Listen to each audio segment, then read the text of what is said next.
안녕하세요. 법학 박사 법무사 전문위원 동국대학교 행정대학원 겸임교수 김철중입니다. 오늘은 경매 매각 불허가 신청이라든지 매각 허가 결정 취소 신청 이런 전반에 대해서 말씀드리겠습니다. 경매를 28년 정도 하면서 많은 크고 작은 여러 가지 경험들을 많이 했었는데요.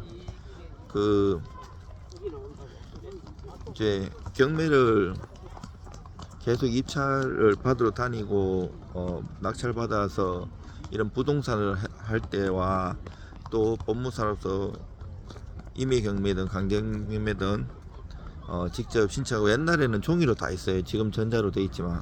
그리고 또 법무사로서 이제 제 사건이든 손님 사건이든 그 경매를 잘못 받았을 때 출구 전략이라든지 구제 이런 것들이 있는데, 우리나라는 민사 소송이든 민사 집행이든 형사든 다 그 공격과 방어에 대해서 입법도 돼 있고, 물론 독일, 프랑스,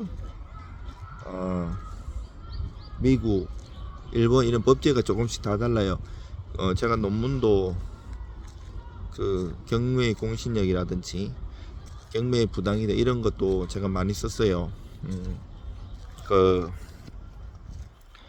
이제 잘 된 것도 있고 잘 못된 것도 있고, 이게 입법이 되는 것도 쉽지가 않아요. 그 다 나름대로의 이유가 있어요.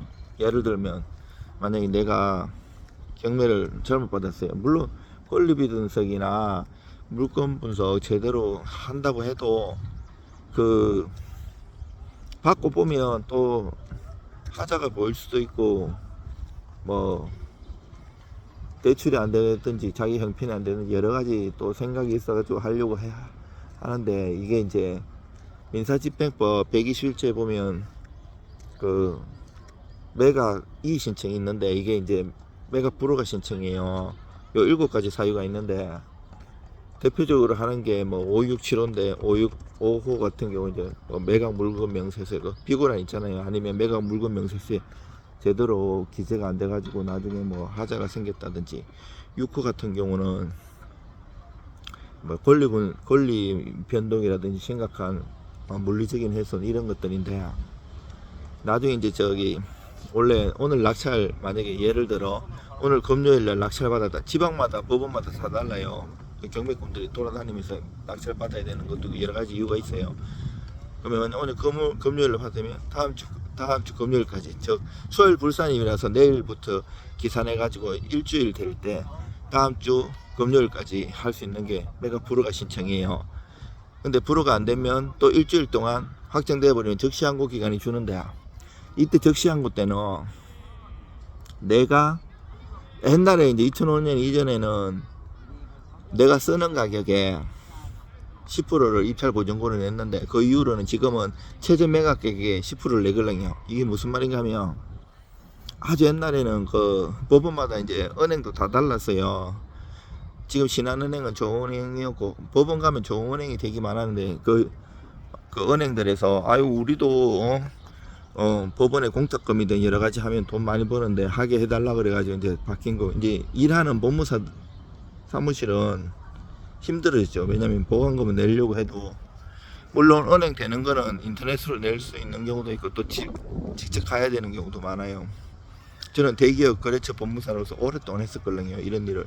그러면 이게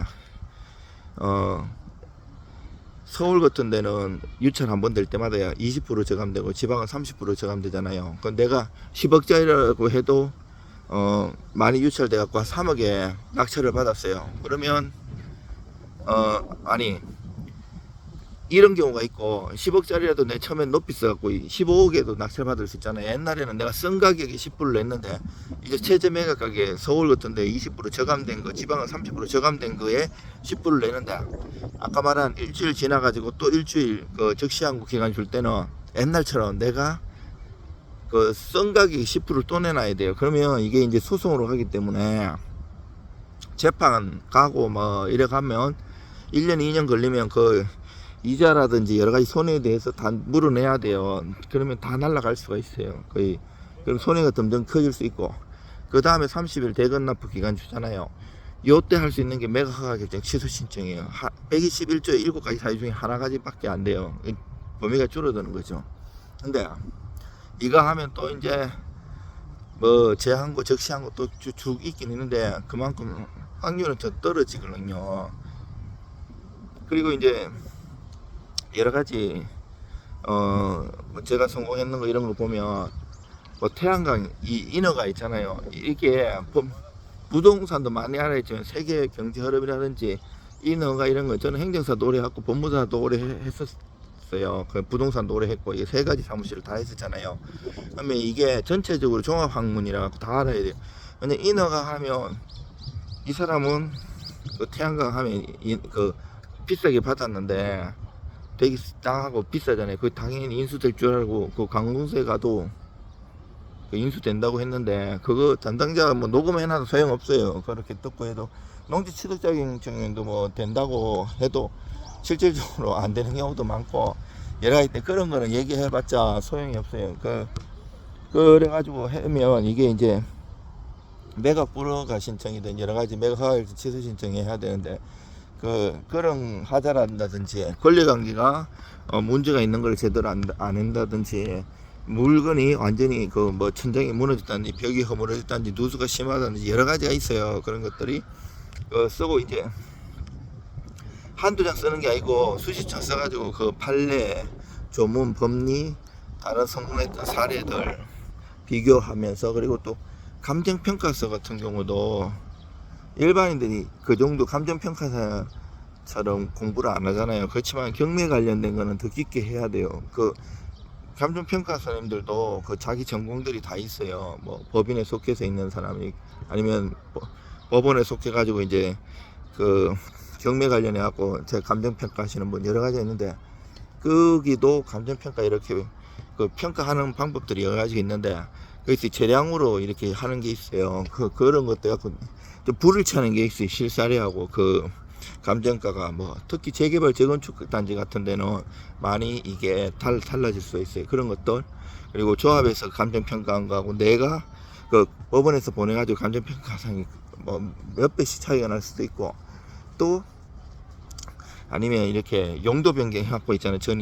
전 그 주인이 그러면 빨리 이거를 대금 납부하고 좋지 않은데 좋지 않은 사이에 만약에 용도 변경을 시킨다든지 여러 가지 있어요.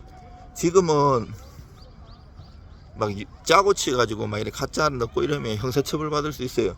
법원 공무원들이 옛날처럼 바로 듣지가 않고 막 바로 고소 고발이 전절하기 때문에 법원장까지 금방 올라가요. 무슨 일이든 민사고 형사고 뭐 법무사 사무실이든 변호사 사무실이든 뭐 이렇게 법으로 정통으로 해야지 가라로 이래 하면 큰일 나요. 그거는 그렇게 하면 반드시 탈이 나요. 브로커나 이렇게 끼어가지고 하면 그거는 다 바로 앞에서 이게 모를 수도 있지만 잘 지나간다 해도 나중에 이제 배당이나 다른 거 이해관계점이 많이 나타나기 때문에 반드시 저처럼 전문가가 딱 보면 이상한 게 보여요. 저 같은 경우는 오래 해가지고 이제 송달 내용만 봐도 누가 가짜고 이렇게 왜 이걸 집어넣고 그 서류를 하나 넣을 때도 다 고수들은 이게 이름이 있어요. 똑같은 문건을 내도 그 문건을 이름이 약간씩 달라요. 그게 갈로 해갖고 또 다른 거를 변경한다든지 이런 게 다 이유가 있어서 하는 거예요. 법원에서는 이제 경매계가 이렇게 1개, 2개, 3개 쭉 있고요. 그 접수계가 있는데 접수계는 그 서면 쓰는 거 메뉴에 제목 그대로 이렇게 입력하거든요. 아주 길면 뒷번호는 뒤에 말을 생략하기도 하는데 그건 형사고 민사고 경매고 다 마찬가지예요. 그래가지고 정식으로 실력 있는 이런 민사집행을 많이 하시는 법무사 사무실에 맡기는 게 좋아요. 그거 이제 변호사님들은 이제 소송 위주로 많이 하시고 이 법무사들은 집행을 직접 하니까 그 중에서 또 잘하는 사람이 있어요. 저 같은 경우는 저기 그 사무관 승진 시험 하시는 그 계장님들도 많이 가르쳐 받고, 그 대법원에 그 법관님들, 판사님들, 우리나라 교수님들하고 한국민사집행법 학회라고 이 학회에서 논문도 하고 토론도 하고 이걸 오랫동안 했어요. 그리고 논문도 쓰고 책도 쓰고 그 쓰기만 중요한 게 아니고 이제 이렇게 전화해서 설명하고 이런 것도 중요하거든요. 이 2년에 한 번씩 그 공무원분들 이렇게 로테이션 되기 때문에 그 전문적으로 물론 그 사람들 국업시험 어렵지요.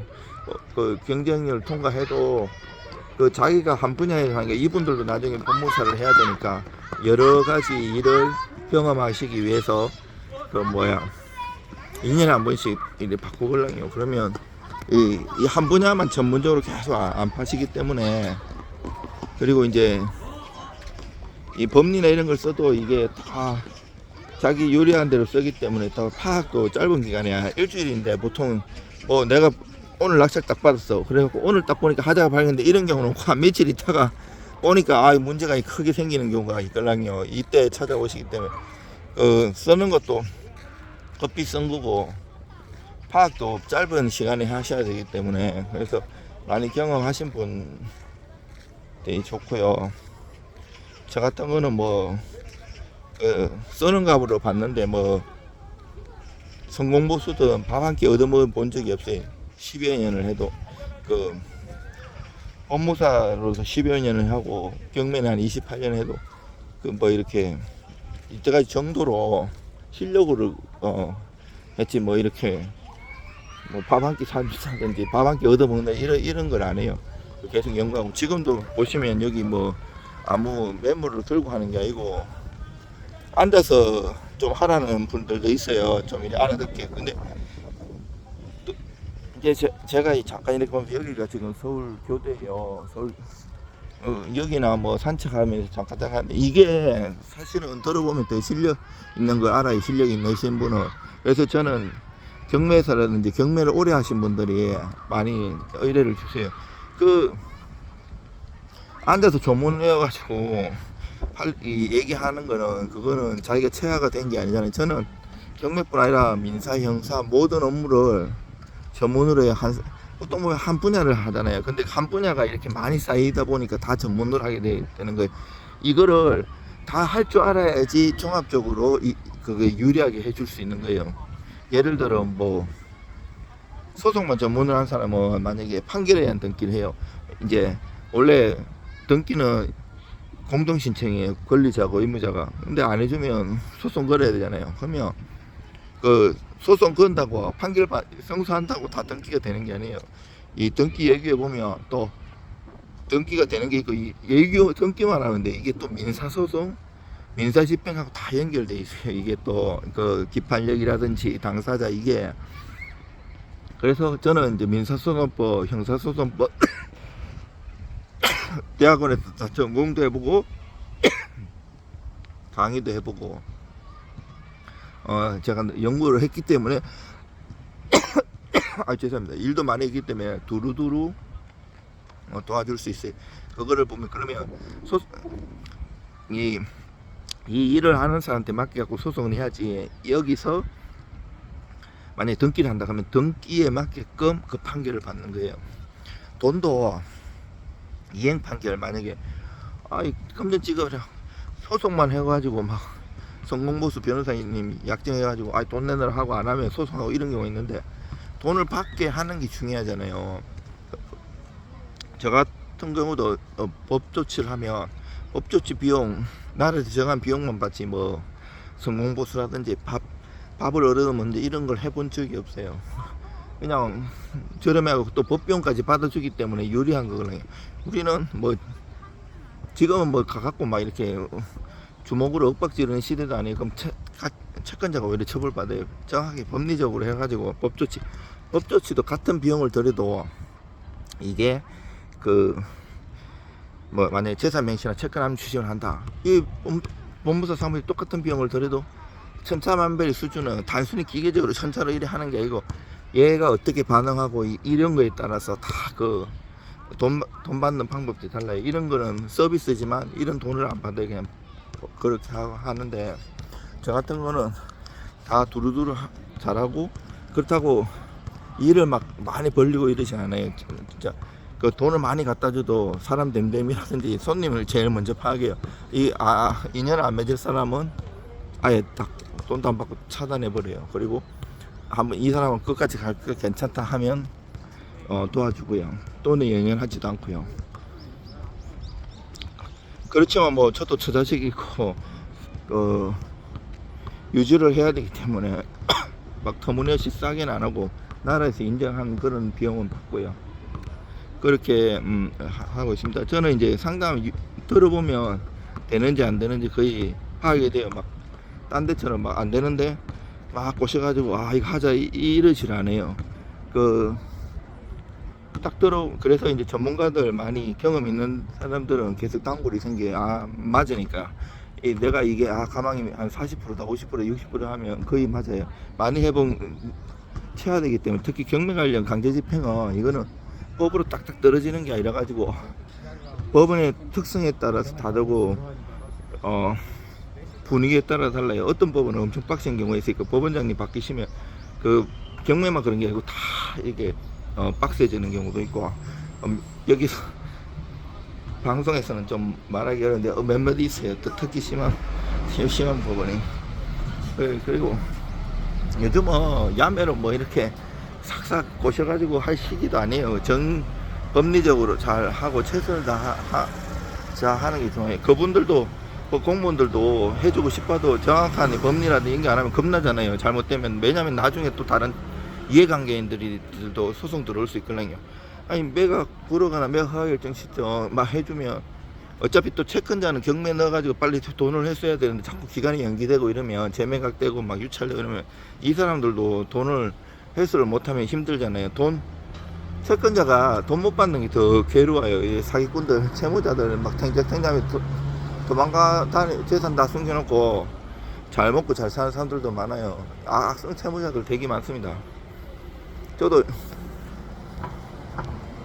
저는 뭐 이렇게 보고 악성이다, 채권자는 채무자는 하면 안 도와줘요. 보고 진짜 이게 진짜 도와줄 만하다 하면 도와주고, 우리가 법무사 사무실은 돈 많이 버는 직업이 아니잖아요. 요즘 뭐 변호사님들도 잘 버시는 분은 잘 벌지만 이 법조계가 엄청 어려워요. 일도 거의 없고, 법조계 IMF라 그러잖아요. 굉장히 어려워요. 옛날에는 이러지 않았어요. 오히려 뭐 개인회생이든 파산이든 이렇게 화랑이 되고, 제가 이제 대기업의 거래법무사를 오래 해가지고 소송해하고 강제 집행하면 옛날에 개인회생 파산이 활성화되기 이전에부터 개인회생 파산을 하는 채무자가 있으면 대기업에서는 깨달라 그래갖고 이의신청하고, 파산 이의신청, 개인회생 이의신청해갖고 잘 알아요. 근데 옛날에는 돈이 경기가 어려워도 이제 했걸랑요. 근데 요즘은 진짜 경기가 많이 어려우니까 자기들이 개인적으로 하고 직접 안 해요. 그러니까 법원에서도 많이 힘들어지셨어요. 그렇다고 이게 특히 이 강제집행 이런 거는 개인이 잘 알 수도 없어요. 경매를 저는 일을 하러 오면 거의 다 이제 상담하고, 이 사람 안 되면 안 된다고 이래요. 막 이렇게 해달라 그래도 이 가망성 없는 거는, 그거 보면 막 자기는 경매를 막 30년 했다 그러면서 어제도 와가지고 이게 왜 안 되냐고 막 하는데, 법하고 판례가 그렇게 되어 있다고 정확하게 얘기를 해요. 억울한다고 다 되는 게 아니거든요. 이게 딱 그 법리가 다 있어요. 리거 마인드가 있고 이런 게 있기 때문에 항상 겸손하게 조심해야 돼요. 저는 경매도 28년 했지만 주식도 30년 넘게 했거든요. 미국 주식, 지금도 일본 주식 뭐 많이 하는데 수업료도 많이 내야 되고요. 돈 벌기 진짜 어려워요. 인내가 필요하고요. 뭐 단기 몇 달 뭐 이렇게 갖고 돈 벌 게 아니에요. 그거 다 출전하는 선수들이 다 선수예요. 내가 봐도 장기로 한 10년은 해야지 어느 정도 돈을 벌 수 있는 시기가 와요. 왜 이렇게 출렁이고 막 이러잖아요. 정말 항상 조심해야 돼. 지금도 미국 얼마 전에 미국 신용등 강등됐잖아요. 옛날에도 다른 이제 세 개의 업체가 있는데 무디스가 마지막으로 트리플 A에서 이제 투플로 바꿨잖아요. 그렇더라도 그 많이 하락할 줄 알았는데 많이 하락 안 했잖아요. 근데 이때 더 조심해야 돼. 과거에 보면 딥페이크나 중국 이런 거 했을 때도 바로 출렁 안 하고 있다가 막 출렁할 수가 있어요. 이 유튜브나 이런 거 다 믿으면 안 돼요. 막 이렇게 막 매수 부추기고 이러잖아요. 근데 선수들은 그때 빠져나가고 나중에 뒤따라 다른 사람들이 아니 폭탄 맞는 거예요.